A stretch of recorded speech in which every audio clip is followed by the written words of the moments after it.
Good morning, Brew Daily show. I am Neal Freyman. And I'm Toby Howell. On today's pod, AI hiring processes come under scrutiny in New York City. And if you're traveling to Japan in the next year, why you might only need to pack underwear and a toothbrush. Then we'll tell you all about how the auto industry has made a surprise comeback after being down 3-1 to the pandemic, before bringing you some big news from the footlong world, where Subway sandwich artists finally have a new toy to play with. It's Thursday, July 6th. Let's ride.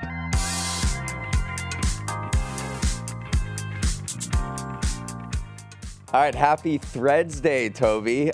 Meta launched its conversation app Threads last night in the biggest threat yet to Elon Musk's Twitter. Zuck said it got more than 10 million signups in its first 7 hours. Toby, you've been playing around with Threads. What are your first impressions? I'm in my Threads era. My first impression is it feels kind of like Twitter in the suburbs almost, where it's a lot more wholesome. Everyone's kind of excited. They're seeing their friends there. There's a lot of celebrities that are kind of posting on it. And my biggest takeaway, or what I'm looking for, is it going to shift more towards the Twitter voice, which is a little bit more unhinged, a little bit meaner, honestly? Or is it going to stay in kind of like this wholesome era where people are just excited to mix it up with their friends again? So is it going to be like a Twitter voice or an Instagram voice? Yeah. That's what I'm looking for. Though I will note, when our videos get posted to Instagram is by far the meanest platform in terms of comments. So I don't know how wholesome Instagram actually is. That is true. I when I say wholesome, I mean just a little more memey and just big meme accounts kind of dominate it. But you're right. We still love you, Instagram audience, by the way. We just but you're with that vicious. you hold us accountable. We love it. All right, let's start with big news in the HR and AI worlds. A New York City law went into effect yesterday that requires firms using software to make hiring and promotion decisions to get their algorithms audited and post them publicly online. It's a first of its kind law in the country. Using AI to sift through resumes has skyrocketed in popularity in the past decade. Nearly 1 in 4 organizations use AI to support hiring processes, according to a 2022 survey. And that share grows to 42% when you're talking large businesses with 5,000 or more employees. So, not sure if anyone was aware, but if you apply for a job at a big corporation, your application initially probably will not be seen by a human. Instead, it's going to be scanned by software looking for keywords on your cover letter, and then it maybe passes you through to the next round. But AI recruitment comes with the same problem as human recruitment. I'm talking about bias, specifically gender and racial bias. This New York City law, which could be copied by other cities and states, aims to hold companies more accountable for bias in their AI hiring algorithms by making them air their dirty laundry for all to see. Yeah, I feel like this is in direct response to how easy it became to apply to jobs online in the first of all, because you can machine gun fire out your resume with one click on LinkedIn, you can apply to 500 places. So then there was this rise of AI screening in order to just sift through that massive amount of applicants. But this law might not have the teeth that the lawmakers are expecting it to have, because the language in it says that this technology will come into play when the algorithm is making is substantially assisting or replacing a human decision. And that word substantially is something where companies are seeing a loophole, because as long as the AI isn't deciding to hire someone, then they don't have to get it audited, is what legal experts are saying. So who knows how the spirit of the law is such that they want these algorithms to be less biased and to not factor that into their decision making. But the letter of the law, people are saying, well, that word substantially is going to give a lot of companies an out on this. Yeah. But maybe if if they do show something, it's not going to prevent it. It's like an indirect mechanism, right? It's saying you have to post your algorithm publicly online, and by doing so, you're going to feel shame or embarrassment if you have to show how you use hiring decisions, and it is showing that you are degrading, black people and women from hiring because of your AI systems. Yeah, it was interesting too that this law was first passed in 2021, so it was kind of predated the whole AI craze that we're in. So this has been a problem. This is a thing that's been going on for a long time. For a long time. This isn't like ChatGPT doing stuff. This is actual not that ChatGPT is not actual AI, but this is, previous era AI sifting through resumes. And it was interesting to look at, it's not just sifting through resumes and cover letters for certain keywords. You can have an interview with a chatbot, and they're going to analyze they use machine learning to look at your facial cues and the way you talk, and the AI is analyzing that. So you can see how that would have a lot of bias because humans are training these AI systems. The AI was seen as this way to be super objective in the hiring process, right? Because I'm a hiring manager and I'm looking at you and you're like kind of good looking or something. And I'm like, oh. And then I say, what do you do in your free time? And you're like, oh, I love watching sports. And then I'm like, oh, this guy is a great candidate. I'm going to hire him. Like, we can be best buds. And then AI might not have that, that bias. And that's the idea. But in effect, I'm coding the AI to look for certain traits. And historically, men, European white people have been the top candidates, or they've certainly dominated industries like tech, and so they might filter out women and minorities. Yeah, and we mentioned ChatGPT in this conversation. We do just want to do a little check-in with ChatGPT since we haven't talked about it in a while. And it turns out that worldwide traffic for ChatGPT actually dropped in June. So it was 9.7% lower than in May. And it's the first time traffic has fallen to ChatGPT since its launch. So I don't know if it's panic time, hit the panic button on AI, but it was interesting because a lot of people thought this was on a trajectory to just become the most visited site in the world. And now it's leveled off a little bit. We're seeing people spend a little less time on there as well. So some of the hypotheses were interesting why this went down. Number one was summer break. Because a lot of experts were saying the number one use case for large language models like ChatGPT is do my homework. Right. So when kids are out of school, there's no homework to be done, and so they're just not using ChatGPT as much. That is so interesting. That's definitely true. And honestly, OpenAI might not be that mad about it because it costs so much to. Sam Altman, OpenAI CEO, says it's an eye-watering amount to run ChatGPT on a daily basis, and so experts have estimated it costs $700,000 a day just to keep it up and running. So maybe they're not panicking because, one, you mentioned some of the external factors, and then two, they're saving a little bit of money because there's just less pressure put on the website. All right, Neal, let's move on. We've declared this the summer of lots of things. The summer of Barbie, the summer of Lost Submersibles, the summer of Blonde Toby. But what if it's really the summer of a different thing? The summer of cars. Okay. Yes, that's right. Good old-fashioned automobiles are having themselves an unexpectedly fabulous first half of the year. New vehicle sales in the U.S. are estimated to have risen about 13% in the first half of the year, which totally caught off guard a lot of industry forecasters, given the rising interest rate environment plus the inflationary pressure a lot of people are facing. So the star of the legacy auto show so far has been GM, who represents the biggest market share of the U.S. auto industry, and yesterday reported a 19% increase in sales in the second quarter. Plus, yesterday we talked about Tesla, whose deliveries jumped a whopping 83% from a year ago in the second quarter.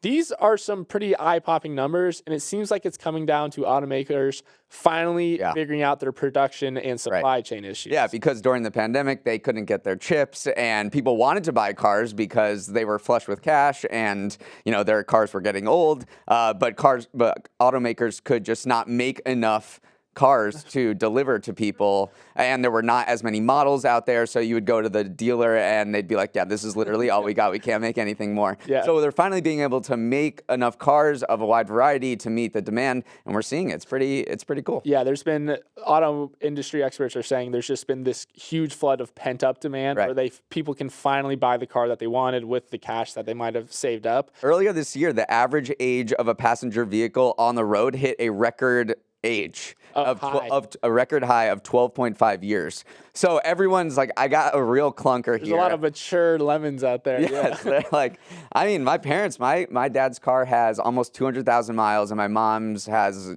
also a lot of miles. Like, these are old, they're not old cars, but they are seasoned. They're veterans, and they're starting to look for a new car. And what's interesting is we just went car shopping over the weekend, and my mom was looking for a hybrid. SUV, which is like literally the intersection of the two growth trends, which is everyone's buying trucks and SUVs, and there's been a huge increase in demand for EVs. Yeah. On that note, well, first of all, just running through some of the automakers' numbers, Honda sales are up 25%. Huge. Hyundai sales. Hyundai. God, I say that wrong. I was waiting the entire story for you to try to say Hyundai. Sales are up 14% in the second quarter. And then even Rivian, who's the electric truck maker, who can't seem to deliver any vehicles, is figuring things out. It reported a 59% increase from the previous quarter. That still only comes out to 12,640 vehicles. So it's not huge numbers, but you're totally right that EVs are continuing to power like the rise of the auto industry. Yeah. They accounted for 7.2% of all new vehicle sales, and they're already at over 500,000 vehicle sales for the year. And just to put that in perspective, last year consumers bought only just over 800,000 vehicles in the year. So we're already trending upwards. Yeah. And they're definitely the main growth driver. I think the fact that a lot of these automakers have started to use Tesla's standard charging infrastructure, that was one of the biggest barriers to entry for an EV is like, where am I going to charge this thing? Tesla is the only one that has actually built out meaningful charging infrastructure. And now that pretty much every big automaker and a bunch of the other EVs are saying, we're going to adapt our cars to be able to plug into Tesla's charging infrastructure. That's been a big relief to consumers who that is the main hang up for buying an EV. Right. And then finally, I know we always say we are not financial advisors on this show, but if you're looking for maybe a deal, two outliers of this trend of autos industry doing really well were the Jeep makers Stellantis and Toyota, who both posted a 1% drop in U.S. sales for the first half of the year. So if you're looking for a deal, they'll probably be looking to move some excess inventory because inventories have caught up. But if they're not selling, then they're going to start, you'll see those Toyotathon events and the big deals coming. So not financial advisors, but maybe look at Jeeps and Toyotas. Okay, Toby, we are back with our Thursday segment, which I can't believe it's Thursday. I am so discombobulated this week. But Neal's numbers grounds me. And I know it's Thursday when I have to pick 3 different numbers or stats or facts from the week's news that I've read and I want to share with you and share with our entire audience. So to start, older Americans are aping into stocks like they're bored, degenerate sports gamblers in the summer of 2020. Check out these stats compiled by the Wall Street Journal. Almost half of Vanguard 401k investors over age 55 who actively manage their money have more than 70% of their portfolio in stocks. Back in 2011, it was just 38%. And then over at Fidelity, about 40% of investors age 65 to 69 had at least 2/3 of their portfolios in stocks. And the pattern holds even as you go up the age bracket. 20% of Vanguard investors 85 or older have almost all of their money in stocks compared to 16% in 2012. It's a bold strategy, Cotton. The conventional wisdom is as you get closer to retirement, you park your money in bonds or cash where you may not earn as big of a yield, but your money is at least safe from the inevitable market crashes. But stocks have outperformed bonds for the past couple decades. Then the Fed showed it's going to step in during crises to prevent the market from totally bottoming out. So boomers are just saying YOLO. It makes sense because, as you mentioned, the stock market has historically, since like records were being kept, returned 7.2%. Yeah. But in the last since boomers have been alive, it's returned right around 10%. Yeah. So I mean, if you can get a bigger return, and as you said, like the Fed plays a huge role in that, like the backstopping it. Like bonds are just not sexy anymore. Let's get into the stock. No, baby. I think the big thing is inflation, right? So if you are thinking about putting your money in, a T-bill or treasury, right? You're like, well, I'm going to return 3 or 4%. And then I look at, I listen to this podcast and I hear us talking about the fact that inflation is 4 or 5%. I'm like, well, I'm not going to make any money anyway. I'm losing money, actually. Right. So might as well just kind of go into stocks. But it is kind of risky. I don't think I would employ this strategy as I'm getting up. Like, I would just, getting up there in age, I would be a little safer because you just don't know what's going to happen in the stock market. Obviously, it goes up and to the right over the course of history and over the long term. But if I'm just trying to yank my money as soon as I get out of work. So you're like, maybe the next generation is going to return back to the bonds. This is scary. Yeah. I am I don't know. Maybe I'm not a financial advisor, but like looking at these numbers kind of spooks me a little bit. I hope I hope they're okay. All right, moving on to our second one. We've talked a lot on the show about the surging popularity of women's college basketball and women's soccer, but today women's golf could get its own coming out moment with the start of the U.S. Open, which is being held for the first time at California's iconic Pebble Beach course. The sport is loaded with young talent, and I guess this is my number here. Women in their 20s hold 19 out of the top 20 spots in the world rankings. So this is just like a lot of up-and-comers, youth movement. The name to know, though, and you're going to hear this name a lot in the coming years. Make sure you write this down. Rose Zhang. She's a 20-year-old phenom out of Southern California who recently turned pro and could be the Victor Wembanyama of women's golf. Just a little shorter. And she went to Stanford, just like Tiger Woods. So a bright spotlight will be on women's golf this weekend. The U.S. Open purse of $11 million is the biggest ever in the sport, and NBC is devoting primetime coverage to it on both Saturday and Sunday. So there's a pretty big investment going on here. Rose is electric, and we're not financial advisors. We're also not gambling advisors, but if you had to put money on someone, I think she's great value because she's plus 1,100, right? Plus 1,100. She just wins. She won over half of her college tournaments. She won her first ever start on the LPGA. So like Rose is the truth. She is the Tiger Woods. And she set the course record, right, for women at Pebble Beach with the 63. Feels like great value. I'm hammering Rose. Are you hammering Rose? Yeah. But it's interesting because women's golf has not kind of taken off like a bunch of the other women's sports that we've talked about, like soccer, softball. What else? Women's college basketball was huge in March Madness. And they're saying that, women's golf is this massive opportunity with so many young stars, a lot of Americans coming through. Yeah, and they're just like not doing a good job of promoting their stars and capitalizing on it. I mean, the Women's PGA Championship a couple weeks ago had fewer viewers this year than last year, even though it had like a star-studded field. So I hope they can capitalize on this moment. Yeah, I think this is a coming out party moment for sure, just because Pebble Beach also. Pebble Beach is iconic. So it's going to be on in prime time, so we will be watching. For sure. And you might lose a lot of money if you listen to Toby, that's for sure. All right, our final number, Toby, it felt like I sweated out half my entire body weight on July 4th, and it turns out I was not alone. Tuesday was the hottest day around the globe recorded by humans since at least 1979, and some scientists say it was probably the hottest day in 125,000 years. The global average temperature reached 62.92 degrees Fahrenheit. Why so hot? Well, climate change for one, the start of summer for two, and then tack on El Niño's warming patterns, and it's a triple whammy for scorching temps. By the way, Monday was the hottest day on record before Tuesday broke it, and by the time we get out of the studio this morning, they could announce that yesterday was the hottest of all. Yeah, we're looking at a chart right now in front of us where it's showing global temperatures year by year, and this little uptick is definitely noticeable, and you can see it. It's not good. It's not good. No, it's really not good because I was thinking that over this past weekend, I was dripping sweat while being outside. And I was thinking, I'm in Massachusetts, right? It's not even that hot. It's 80 degrees. What if I'm in Texas where this heat dome has been baking it for 2-3 weeks now? You can't go outside.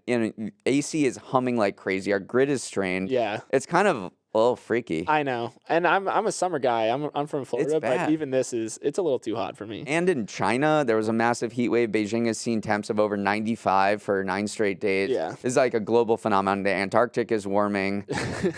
I'm not like a climate doomer, but it's something about the heat makes your brain go places. Yeah. All right, Neal, thank you for those numbers. As always, it is a pleasure. But let's move on. I'm a Subway guy, right? The sandwich place, not the transportation system. Well, Subway has been going through some rough times recently. So the peak Subway years were back in the mid-2010s. 2013 is when sales at U.S. locations hit $12.3 billion at a peak. But fast forward to 2021, and sales are down almost $4 billion from that peak. So Subway has started to reinvent themselves. They overhauled their menu, started hickory smoking their bacon, and doubled down on just more quality ingredients. But as of yesterday, it made its biggest change yet. Franchisees are going to start freshly slicing their deli meats in store instead of having them arrive pre-cut.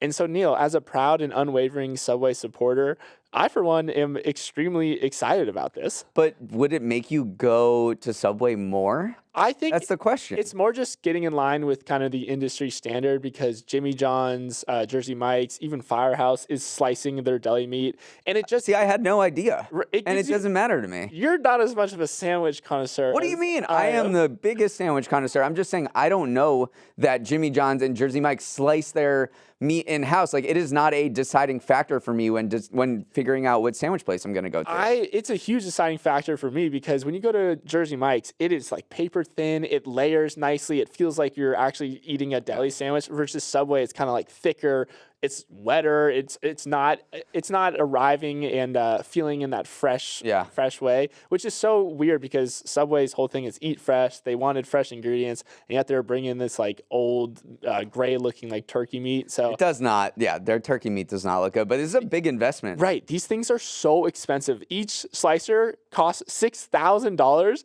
and Subway spent more than $80 million to provide these deli meat slicers. So this is not a small financial thing by any means. And $6,000 for a meat slicer. Yeah. That's a lot. I did a little focus group yesterday. I was asking people I saw, saying I was like, Subway's going to introduce freshly cut meat in their stores. Like, will that change your perception of Subway? Will it make you go more? And they were like, the number one thing was like, will it be slower? Oh, interesting. Well, because people think of Subway as convenience, fast, right? And so I didn't hear like, oh, I could use less mealy turkey. Yeah, that's true. I think that their plan is to slice it throughout the day, so it's not like you order a sandwich and then it's sliced. Yeah, so people hate Subway too. Like, I've asked people about this too, and they're just like, absolutely not. Like, I haven't even thought about Subway. Oh, yeah. I like Subway. I have good memories. Yeah. Yeah, and it's also looking for a buyer. Yeah. It's being sold. They're looking for a price of $10 billion, which would be the largest, leveraged buyout of a food or restaurant company in a long time. I mean, the last biggest one was in 2010 when Burger King sold for less than, or the parent of Burger King sold for less than $4 billion. And then Dunkin' was bought by the Arby's owner, Inspire Brands, a few years ago for $8.8 billion. So Subway is looking for a really high price, and maybe it's kind of boosting its price here with the slicers. It's the biggest U.S. restaurant chain in the country. Right. So. There's so many Subways. If you're driving in a rural area and you go to a town, there won't be a McDonald's or a Burger King there. You will see a Dollar General and you will see a Subway. They are everywhere. I think there's 37,000 stores globally. I love it. People don't know that. Maybe I should have used that for one of my numbers, but we got to it. Okay, our final story. I have a question. Would you rent clothes from an airline if it meant you had to pack basically nothing for your flight? Japan Airlines wants to find out.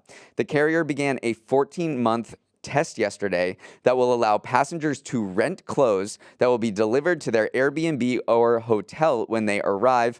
For a price starting at about $28, you can choose from a range of clothing options that, for men like me and Toby, could mean a winter basic set with a puffy coat, 2 sweaters, 2 pairs of pants, and a sweatshirt.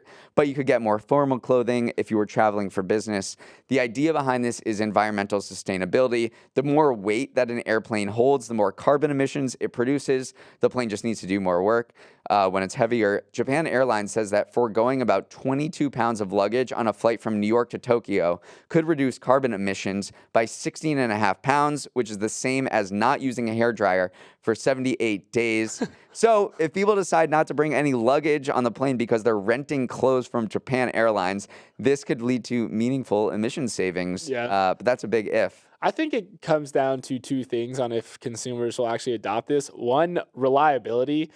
You need to show up and have your clothes be there. Yeah. Like the one time they're not there and you're literally left naked out to dry, that's going to really change consumer perception.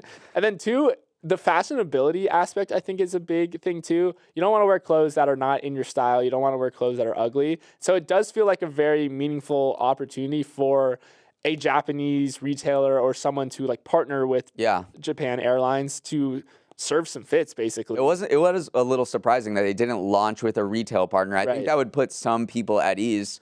But you said that people say they don't like dressing not with their fashion, but I think a lot of people don't have a fashion sense, and they want people to dress them. Right. So why not Japan Airlines? Yeah. What if comes along? I'm like, sure. What the heck? Like, they run a multi-billion-dollar company. They maybe know what they're doing. Like, they could probably put some clothes on my bed and I'd wear them. I could totally see this being one of the, like, a business case study of best business pivots ever, where suddenly people just love, like, the fashion delivery service and they just become, like, the Stitch Fix of Japan or something like that. The problem is the sizing, right? Like, we were talking in the control room before this, and I was also, this was my main worry, is you get to Tokyo for a 2-week stay. You have sweaters.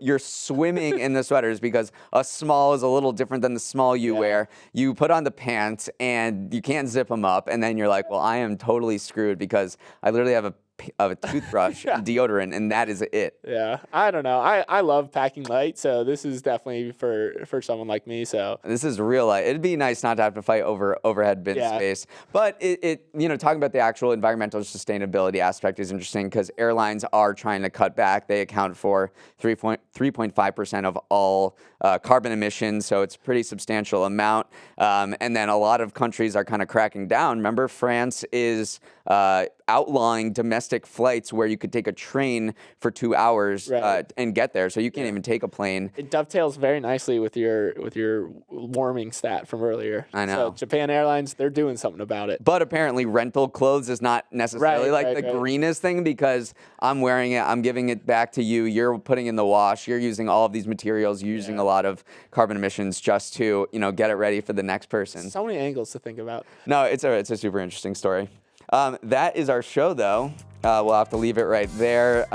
Thanks so much for listening and watching. If you want to reach out to us, our email address is morningbrew@morningbrew.com. Also, head over to the YouTube channel and let us know, A, if Subway slicing its meat in store would make you go more, and whether you do this Japan Airlines thing. We can do a little focus group. Huge shout out to our crew who puts the show together. Bryce Beloff is the editor and producer. Samantha Velez and Raymond Liu are the associate producers. Uchenna Ogu is our technical director. Billy Benino is on audio. Hair and makeup melted into a puddle of foundation. Devin Emery is our chief content officer, and our show is a production of Morning Brew. Great show today, Neal. Let's run it back tomorrow.